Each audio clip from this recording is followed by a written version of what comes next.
राजा भोज, जरा रुकिए, कहाँ जा रहे हैं? न्यायी में परम न्यायी, वीरों में परम वीर, महाराज विक्रमादित्य के सिंहासन पर बैठने?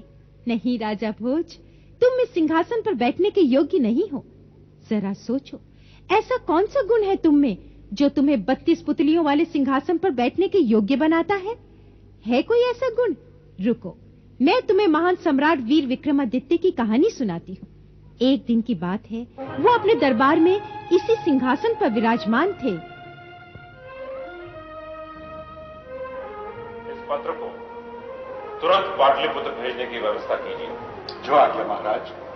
और इनसे कहिए कि यदि ये स्थिति पर नियंत्रण न कर सके तो हमें तुरंत सूचित करें। हम युद्ध टालना चाहते हैं, पर इसका कोई यह अर्थ न निकाल ले कि हमें युद्ध करने का साहस नहीं। उचित है महाराज। और कोई समस्या? महाराज, राज्य के सैनिकों ने कल एक स्त्री को पकड़ा है। स्त्री को? क्यों? वो आत्महत्या का प्रयत्न कर रही थी महाराज। आत्महत्या? हमारे राज में? कोई ऐसा सोचेगा इसकी हम कल्पना भी नहीं कर सकते। यह आत्महत्या करने वाले पे नहीं, हम पे कलंक है। कोई दुखिया स्त्री है महाराज। कैसा दुख? उस स्त्री को हमारे सम्मुख प्रस्तुत किया जाए।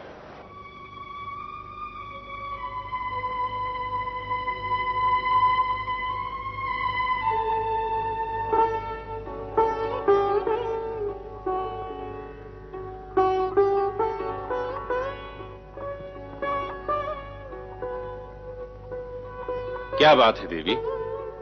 सुना है तुम आत्महत्या करने का प्रयास कर रही थी। इतना नहीं जानती आत्महत्या पाप है, अपराध है? हमें पूरी बात बताओ, तुमने इन्हें कहां देखा? महाराज, रात्रि में जब हम दोनों छिपरा नदी के पास बस्ती में पहरा दे रहे थे, तब हमने इसे पानी में छलांग लगाते देखा। हम दोनों ने तुरंत नदी में कूद इसे बाहर निकाला। तब महाराज यह जोर जोर से चिल्लाने लगी कि मैं मरना चाहती हूँ, मुझे छोड़ दो, और वापस नदी की ओर भागने का प्रयास करने लगी। विवश होकर हमें इसे बंदी बनाना पड़ा महाराज। तुम्हें क्या दुख है देवी? महाराज, हमने इसके कोई उत्तर न देने पर इसके आस पड़ोस के लोगों से पूछा। पता लगा कि ये स्त्री अकेली रहती है और विक्षिप्त सा जीवन जी रही है। हमें अपनी पूरी बात बताओ देवी, तुम्हारी समस्या क्या है? तुम कौन हो? तुम्हारा दुख क्या है? ऐसी कौन सी पीड़ा है जिसके कारण तुम अपने प्राण देकर हमारे राज्य के गौरव को कलंकित करने जा रही थी?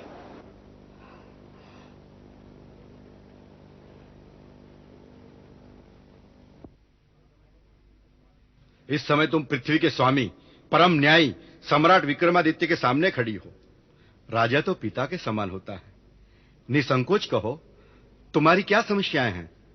अपराधी जो भी होगा, महाराज उसे अवश्य दंड देंगे। महाराज क्या अपने आप को दंड देंगे? उनकी राजाज्ञा ही तो मेरा दुर्भाग्य बन गई है। इतने दिनों से मैं सोच रही हूँ, किसे दोष दूं, किसे अपराधी कहूँ। अंत में मैंने यही सोचा, मेरा दुर्भाग्य ही मेरा अपराध है, तो क्यों नहीं मैं अपने आप को दंड दे दूं? क्यों नहीं? जब तक तुम विस्तार से नहीं कहोगी, हम इस गुत्थी को नहीं सुलझा सकेंगे देवी। मैं भैरव दत्त की पत्नी हूँ। भैरव दत्त? हमारा विश्वसनीय गुप्तचर है महाराज। आपका विश्वसनीय गुप्तचर, आपकी आज्ञा से प्राणों पर खेल जाने वाला बावला सेवक आपकी आज्ञा का विवाह के माह पर भी नहीं हुए, राजाज्ञा पाकर उज्जैनी से दूर कहीं चला गया। पूरा 1 वर्ष बीत जाने पर भी नहीं लौटा। ना उसने मेरी सूत ली, ना कोई संदेश ही भेजा। यदि इस संसार में वो कहीं जीवित होता।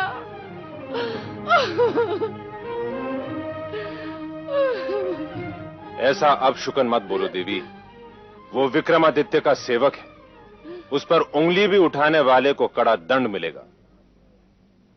वो जहां भी है सुरक्षित है, कोई वर्ष भर पूर्व आपने प्रजा की स्थिति जानने तथा किसी अनहोनी घटना या षड्यंत्र की सूचना बटोरने सभी दिशाओं में अपने गुप्तचर भेजने की आज्ञा दी थी। भैरव दत्त को आपने दक्षिण की ओर समुद्र की सीमा तक भेजा था।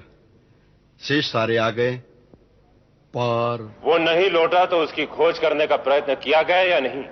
सैनिकों को भैरव दत्त की खोज में भेजा था, पर वे निराश लौटे। उनका अनुमान था कि वे कोई दुर्घटना में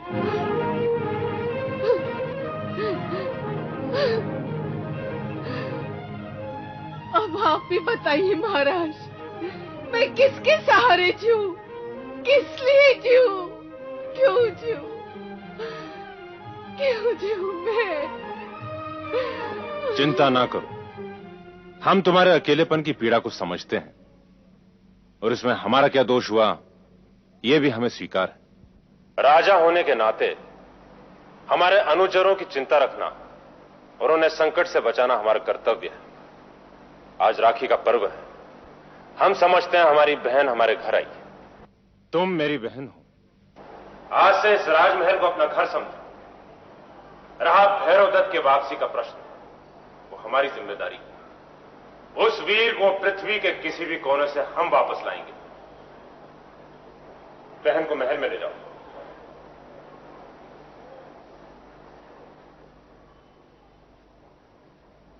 महाराज, दक्षिण के समुद्र के पास द्वीपों में कुछ अनहोनी घटनाओं की सूचना कुछ यात्रियों ने दी है।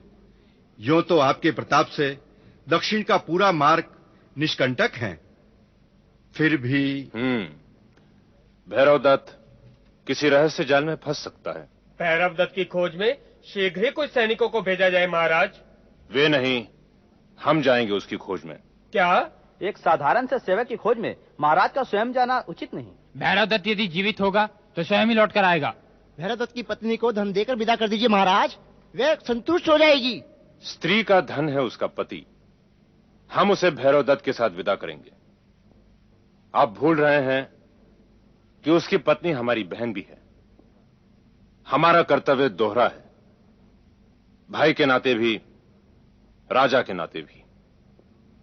विश्वास रखिए, देवताओं का आशीष मुझे प्राप्त है और मनुष्य की सीमा में जो भी संभव है मैं करूंगा। मंत्री जी, हमारी यात्रा की व्यवस्था कीजिए। जो आज्ञा महाराज।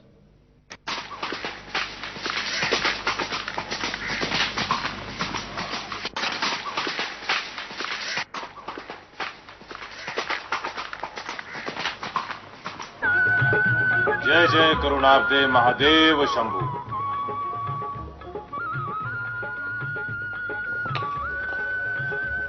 पंडित जी, यहाँ यात्रियों को ठहरने के लिए कोई स्थान है? ठहरने के लिए कोई विशेष स्थान तो नहीं है।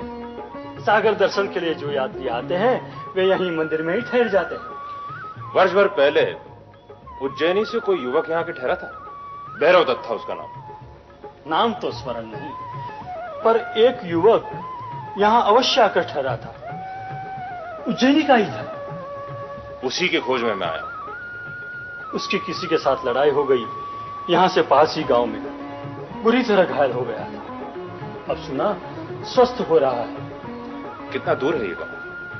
सागर किनारे किनारे चले जाओ तो कोई 6 कोस।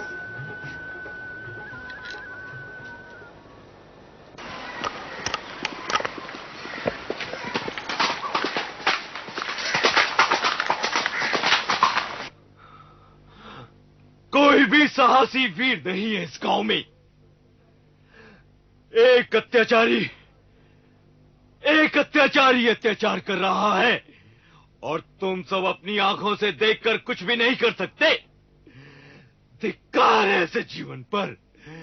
हम क्या कर सकते हैं भैरव दत्त? जब तुम जैसा वीर उससे लड़कर विजय न पा सका तो हम कमजोर लोग क्या कर सकेंगे? वे दुष्ट उस द्वीप में रहते हैं। पूरी सेना बनाकर उन तक पहुंचने के लिए कितनी नावों की आवश्यकता होगी? है क्या हमारे पास इतनी नावें? और हमें क्या पता कि उनकी शक्ति कितनी है? द्वीप पर पहुंचने का अर्थ है अपनी मौत बुलाना। यह परम शक्तिशाली विक्रमादित्य का राज्य है और तुम सब प्रजा हो उनकी। अपने सम्राट का एक गुण तो होता तुम में। ठीक है, मैं ही लड़ूंगा उनसे जाकर। मेरे लिए एक नौका की व्यवस्था करो। मैं लड़ूंगा उससे। काश मैं महाराजा विक्रमादित्य तक ये संदेश भेज पाता। मैं यही हूं भैरवदत्त। क्या बात है, तुम्हारी ऐसी दशा क्यों है? महाराज आप। हाँ, मैं तुम्हें ही खोज रहा था। क्या हुआ? मेरे कर्मचारी पर हाथ उठाने का साहस किसने किया? किसने मारा तुम्हें? महाराज, भैरवदत्त एक महाकाय राक्षस से लड़ बैठा। कौन महाकाय राक्षस? हमें पूरी बात बताओ। महाराज, आपने मुझे दक्षिण के सागर तट तक प्रजा की दशा और उसके सुख दुख के समाचार जानने भेजा था। मैंने पाया कि सर्वत्र संतोष है, संपन्नता है और प्रजा आपके गुण गाती है। पर ऐसे ही एक दिन मैं समुद्र किनारे बैठा था कि मैंने एक विचित्र दृश्य देखा।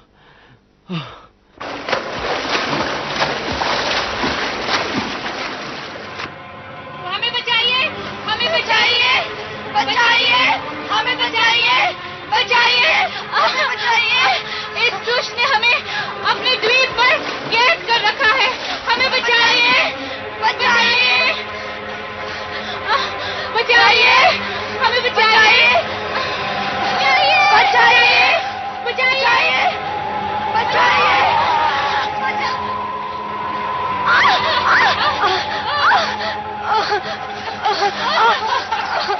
छोड़ दो इन्हें।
मैं बेबस था महाराज, उन सुंदरियों की रक्षा न कर सका।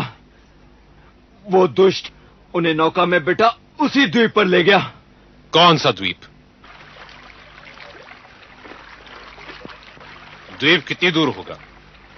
कुछ कह नहीं सकते महाराज। अधिक दूर नहीं हो सकता। यदि वे दो कोमल कन्याएं नौका चलाती हुई यहां तक आ सकती हैं, तो हम तैरते हुए वहां जा ही सकते हैं। महाराज, मेरी प्रतीक्षा करना भैरवदत्त।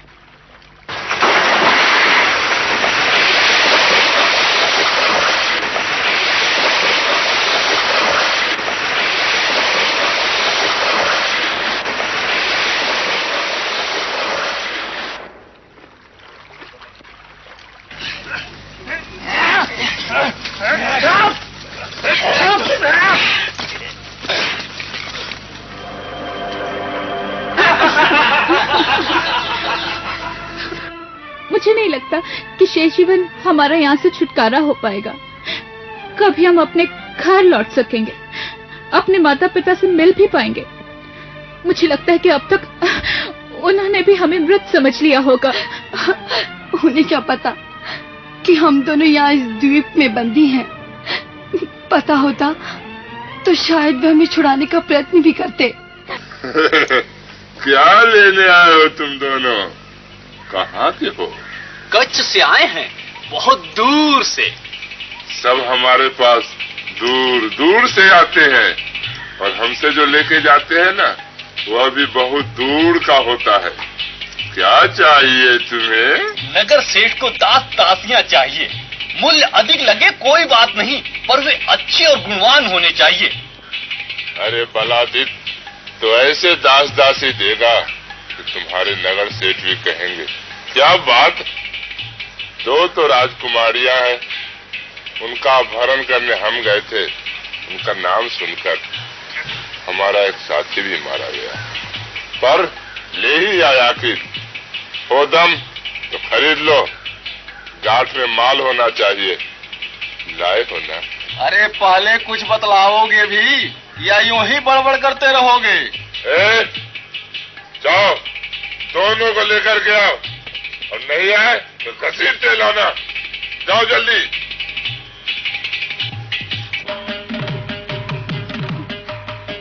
कौन हो तुम और यहाँ कैसे आए? चले जाओ यहाँ से, वरना ये लोग तुम्हें मार डालेंगे या दास बनाकर किसी के हाथ बेच देंगे। तुम साहसी पुरुष हो, पर तुम यहाँ अकेले हो। आप मेरी चिंता न करें, मेरा नाम विक्रमादित्य है। दूसरों को पीड़ित अवस्था में छोड़कर चले जाना मेरे धर्म में नहीं। आप अपने विषय में बताइए।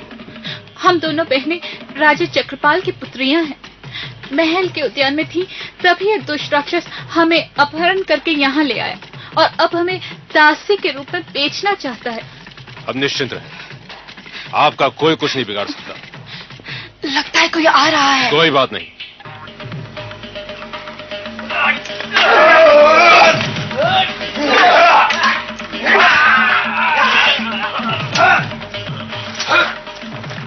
चलो। वे दोनों राजकुमारियां हमारे सामने आने के लिए श्रृंगार कर रही है लगता है। लजा रही होंगी हम दोनों परदेशियों के सामने आने से। जाओ देखो, इतनी देर क्यों लगा रहा है मूर्ख। जाओ उन दोनों को लेकर के आओ।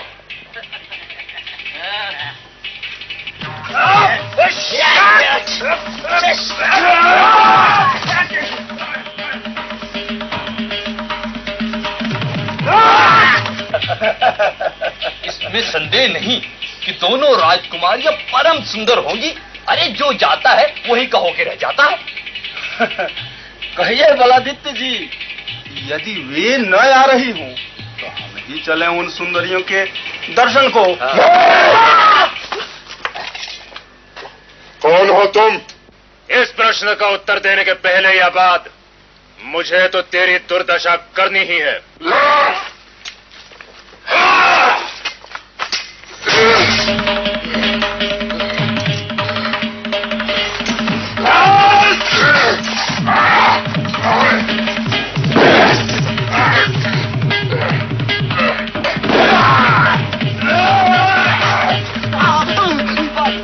बच के जाओगे कहाँ?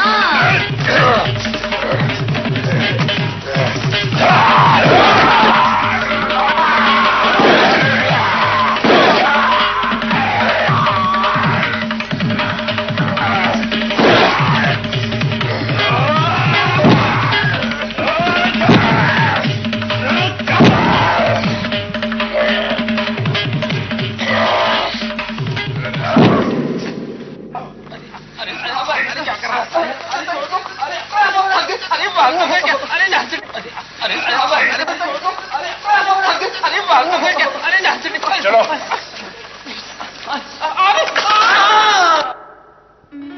राजा चक्रपाल जी, ये रही आपकी दोनों बेटियां। पिताजी। बेटी, मैं आपका जीवन भर आभारी रहूंगा सम्राट। आप सचमुच साहसी और समर्थ हैं। भगवान महाकाल की कृपा।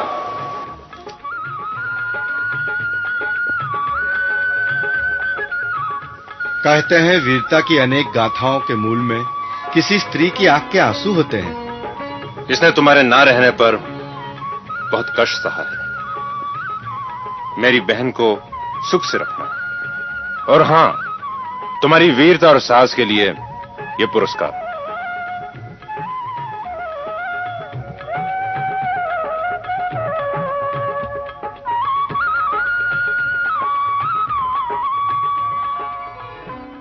तो ऐसे थे सम्राट विक्रम, परम न्यायी, परम दानी, परम वीर।